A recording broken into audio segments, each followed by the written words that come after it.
Hello guys, so welcome back to my channel. So if you saw the previous videos, so we talked about the cell and then we are talking about the basic chemistry.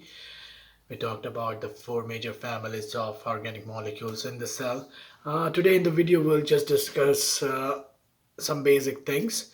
So just talk about some basic things, so nothing that important, but like just need to know some basics before we get into the systems and especially the cells as well.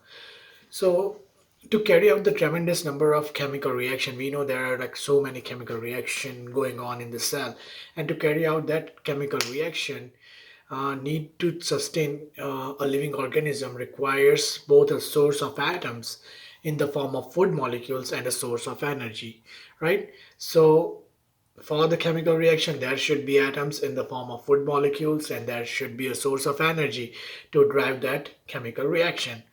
So we'll just discuss why cells require energy and how they use energy and atoms from their environment to create the molecular order that makes life possible. So most of the chemical reaction that cell perform would normally occur only at a temperature that are much higher than those inside the cell, right? So it require more higher temperature. Okay, and each reaction therefore requires a major boost in chemical reactivity to enable it to proceed rapidly within the cell. So that means each reaction requires a major boost in chemical reactivity to proceed that reaction. So this boost is provided by specialized proteins called enzymes.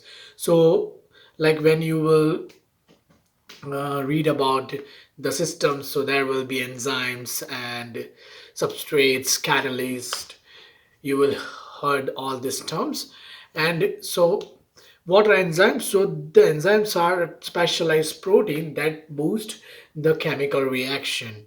So each of which accelerate or catalyzes just one of the many possible kinds of reaction that a particular molecule might undergo. So this enzyme catalyzed reaction are usually connected in series so that the product of one reaction becomes the starting material for the next one.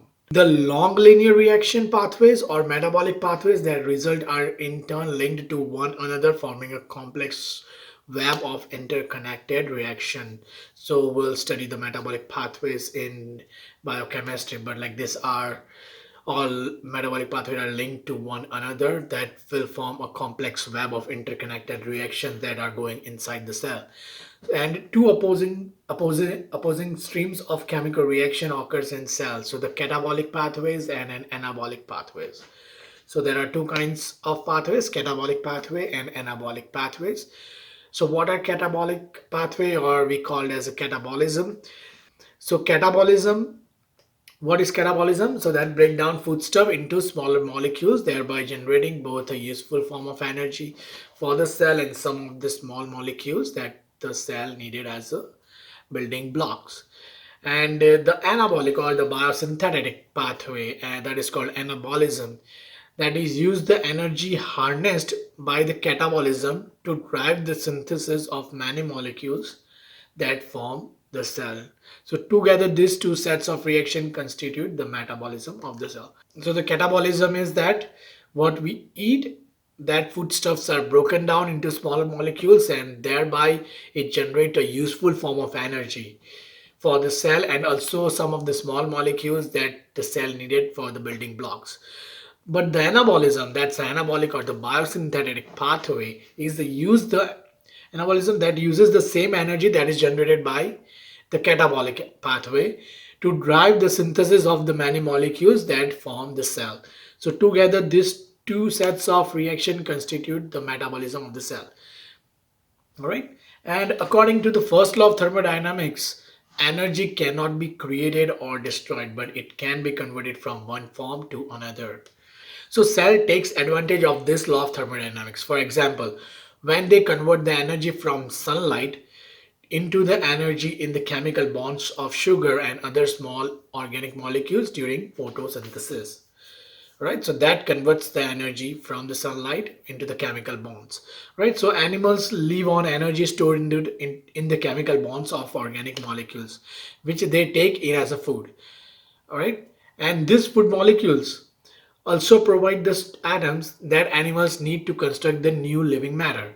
So some animals obtain their food by eating other animals, other by eating plants. So eventually the energy is coming from the sunlight. That is by photosynthesis.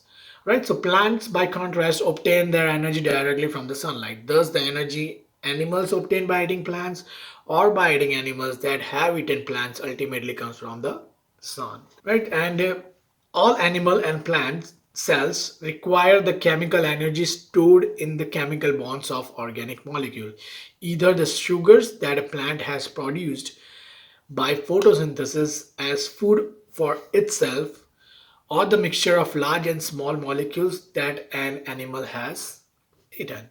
So that is as simple as that. So to use this energy to live, grow and reproduce, organism must extract in a usable form. In both plants and animals, energy is extracted from food molecules by a process of gradual oxidation or controlled burning.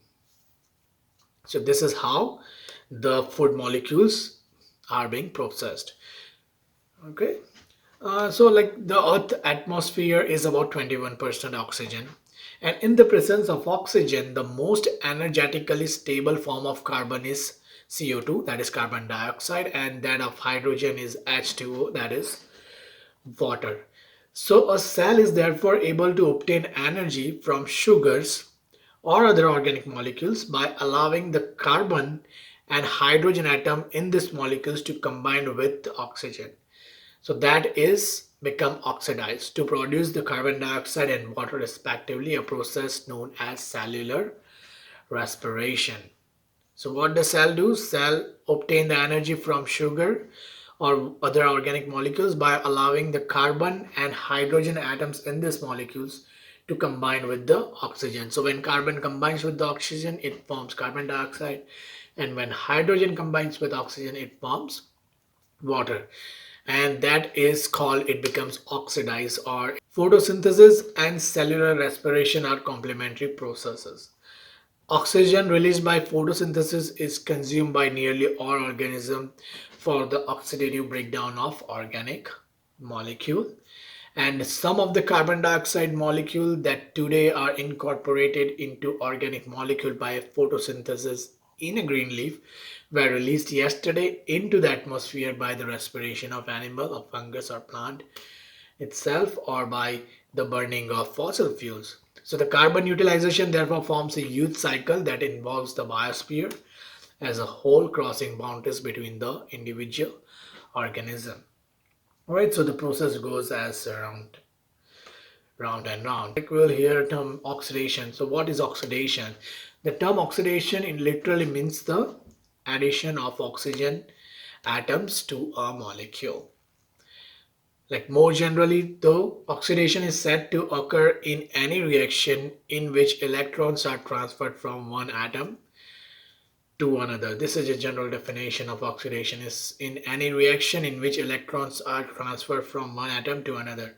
So oxidation in this sense refers to removal of electron from an atom. So the converse reaction called reduction involves the addition of electrons to an atom. Alright, so oxidation in this sense refers to the removal of electrons from an atom. So for example, if you take a ferrous atom, all right, so the ferrous has 26 protons,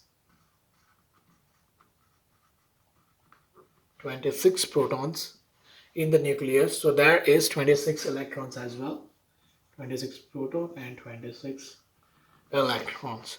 So if ferrous atom loses two electrons, if it loses two electrons, so it will become Fa2 plus like this.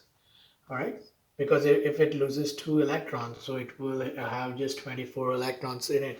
So the positive charge is more in the ferrous ion, so it becomes ferrous ion. So the definition of oxidation is the removal of electron from an atom. So if Fa2 plus loses one more electron, so it will become Fa3 plus. So that means now it will have 23 electrons instead of 24 electrons, and the positive charge will be 3 plus, and it is called ferric. So it becomes ferric. So just to describe like what is oxidation. So if Fe2 plus loses one electron, it will become Fe3 plus. So like if any of the ion or atom loses its electron, it is called to be an oxidation, right? Or it is said like Fe2 plus is oxidized when it loses an electron to become Fe3 plus. So same as the reduction, the chlorine atom, if chlorine atom is reduced when it gains an electron to become Cl. All right, so like if the chlorine atom is reduced when it gains an electron, so if the chlorine atoms take one electron, it becomes Cl negative, right? The chlorine atom, okay, like this, Cl negative. So because the number of electron is conserved in a chemical reaction, there is no net loss or gain. Oxidation and reduction always occur simultaneously. That is, if one molecule gains an electron in a reaction, the second molecule must lose the electron. So when a sugar molecule is oxidized to carbon dioxide and water, for example, the O2 molecules involved in forming the H2O, that is a water, gain electron, thus are said to have been reduced. When a molecule in a cell picks up an electron, it often picks up a proton H plus at the same time. So as protons are being freely available in the water, as we studied before, the net effect in this case to add a hydrogen atom to the molecule, so it would be like this. So this is, for example, a molecule. If it will take an electron and it will take hydrogen as well, that's a proton, and the net will be AH, right? So just to describe, like, so when a molecule in a cell picks up an electron, it often picks up a proton as well at the same time, so the net will be like this. So even though a proton plus an electron is involved instead of just an electron, such hydrogenation reaction are reduction. The reverse dehydrogenation reactions are oxidation. So an easy way to tell whether an organic molecule is being oxidized or reduced is to count its carbon to hydrogen bonds. Reduction occurs when the number of carbon to hydrogen bonds increases, whereas oxidation occurs when the carbon to hydrogen bonds decreases. You will see the example of this oxidation reaction in the picture, like, so when the carbon to hydrogen bonds, there you can see in the picture, if it increases, that is called reduction, whereas oxidation occurs when the carbon to hydrogen bond decreases, that is shown in this picture. All right, so although the most energetically favorable form of carbon under ordinary condition is carbon dioxide, that is CO2, and that of hydrogen is H2O, that is water, a a living organism will not disappear in a puff of smoke, and book in your hand will not burst spontaneously into the flames. So this is because the molecule in both living organism and the book that you have are in relatively stable state. They cannot be changed to lower energy state without an initial input of energy. In other words, a molecule requires a boost over an energy barrier before it can undergo any chemical reaction that moves it to a lower energy state or a more stable state. So, and this boost is known as an activation energy. So there is always an activation energy for the chemical reaction. In case of burning a book, the activation energy is provided by the heat of lighted match. But cells can't raise their temperature to drive biological reactions. So inside the cells, the push over the energy barrier is added by the specialized proteins called enzymes, and there the enzymes role come in. So to activate the energy, so that boost required for the chemical reactions in the cell is given by the enzymes. Like to burn the book, we have to light a match. So each enzyme binds tightly to one or two molecules, that is called substrate. So if there is an enzyme in the cell, so that enzyme requires a substrate to bind it. So if enzyme is going, so if there is an enzyme, so to activate it always need to bind with a substrate. All right, and that holds them in a way that greatly reduces the activation energy needed to facilitate a specific chemical reaction between them. So a substance that can lower the activation energy of a reaction is termed as a catalyst as well. So like the enzyme, so a substance that can lower the activation energy of a reaction, what is called that is a catalyst. Alright, so catalyst increases the rate of chemical reaction because they allow a much larger proportion of random collisions with surrounding molecules to kick the substrates over the energy barrier. Right, so enzymes are among the most effective catalysts known. So in the cell, the enzymes are the most effective catalyst. So they can speed up the reaction by a factor of like a trillion times faster than the same reaction would proceed without an enzyme. So just imagine how fast uh, the reaction would be if the enzyme is added, and if the enzyme is not added, the reaction will be really slow. So enzymes therefore allows a reaction that would not otherwise occur to proceed rapidly at the normal temperature inside the cells. Thermal motions allow enzymes to find their substrate. So how the enzymes are able to find their substrate? So enzymes and their substrates are both present in relatively small amounts in the cytosol of a cell. So yet a typical enzyme can capture and process about 1,000 substrate molecules every second. So this means that an enzyme can release its product and bind a new substrate in a fraction of a millisecond. So how do this molecule find each other so quickly in the crowded cytosol of the cell? So that is a question. So this happens by rapid binding because molecular motions are enormously fast. Because of the heat energy, molecules are in constant motion and consequently will explore the cytosolic space very efficiently by wandering randomly through it. And that is called a process called diffusion. So like each molecule will collide to each other and then get separated. And this molecule in constant motion and consequently that molecules are exploring the cytosolic space by wandering randomly. So that process is called diffusion. In this way, every molecule in the cytosol collides with a huge number of other molecules each second.